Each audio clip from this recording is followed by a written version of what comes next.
Smart Ideas et notre invitée est avec nous en duplex, Marie Vierclin, la fondatrice de Minuit sur Terre. Bonjour, bienvenue. Vous l'avez créé, cette marque de vêtements, chaussures, maroquinerie en 2017. Avec quelle idée?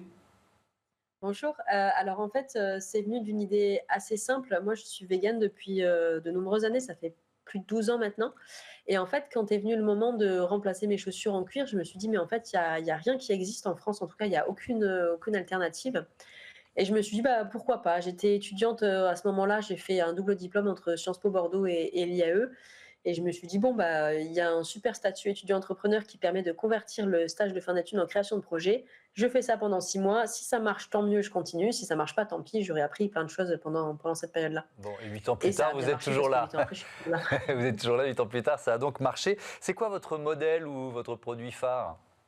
Alors, c'est tout ce qui est basket brodé. C'est pas le modèle avec lequel on a commencé. On a sorti la première paire de baskets brodées, 1 an après, donc en 2018 et ce sont vraiment les modèles qui marchent le mieux, surtout celui avec le chien, qui est là en haut sur la photo, qui est Ouais, mon chien d'ailleurs, qui est la mascotte de la marque et ouais. du coup, on a fait une paire de chaussures à son effigie et c'est celui qui se vend le mieux depuis des années. Et alors, elles sont faites comment? À partir de quels matériaux, ces baskets?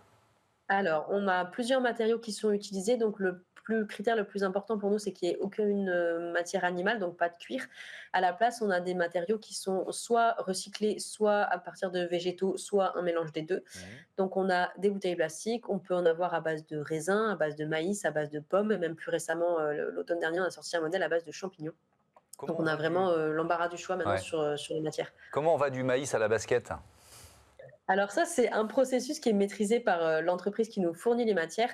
En fait, ils utilisent seulement les déchets agricoles, donc c'est pas le maïs entier, mais Mhm. surtout, l'enveloppe et tout ce qui n'est pas, destiné à la consommation humaine.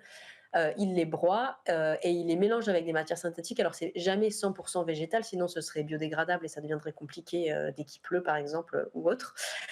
Et ensuite, ça fait une espèce de pâte qui est solidifiée, étalée en rouleau, sur lequel ils appliquent la couleur qu'ils veulent et la texture qu'ils veulent, ce qui fait Mhm. que maintenant, on a beaucoup de choix aussi sur les couleurs et les aspects. On peut avoir du lisse, du grainé, de l'aspect daim. Il y a beaucoup de choix, donc ça nous permet de faire beaucoup de coloris différents et ça plaît beaucoup. Je crois qu'elles sont fabriquées en Italie, enfin vos produits en Italie ou au Portugal, ce qui est déjà bien, on est en Europe, mais il y a pas de filière française ou alors elles sont beaucoup plus chères?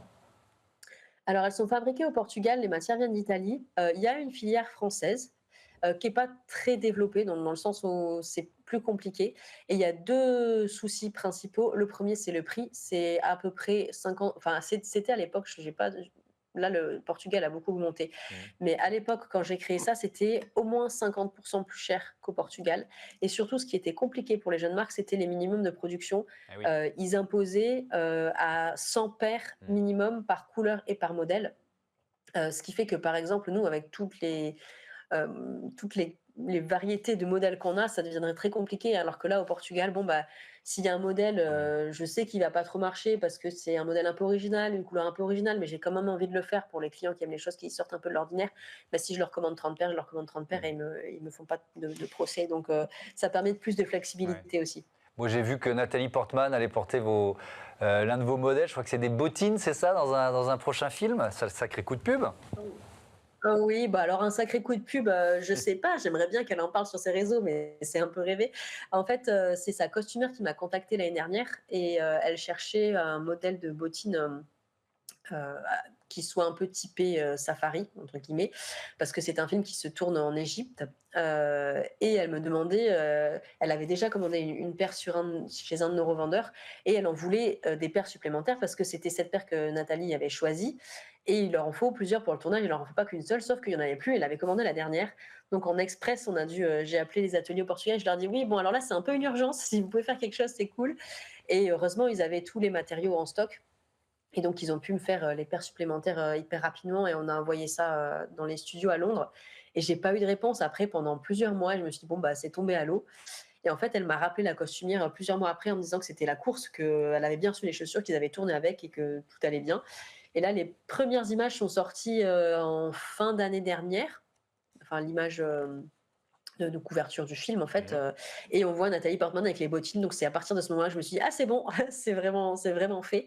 Et donc, on attend la sortie du film qui s'appelle Fountain of Youth avec impatience. On n'a toujours pas de date, mais ça devrait être cette année. Bon, ben voilà, c'est un joli coup quand même pour la marque Minuit sur Terre. Merci beaucoup d'être venu nous parler sur Bismart Phone Change. Très vite, remerciements Marie Billa, Alexis Mathieu, Juliette Milierina à la programmation et à la production, Romain Luc le réalisateur, Héloïse Merlin l'ingénieur du son. Salut.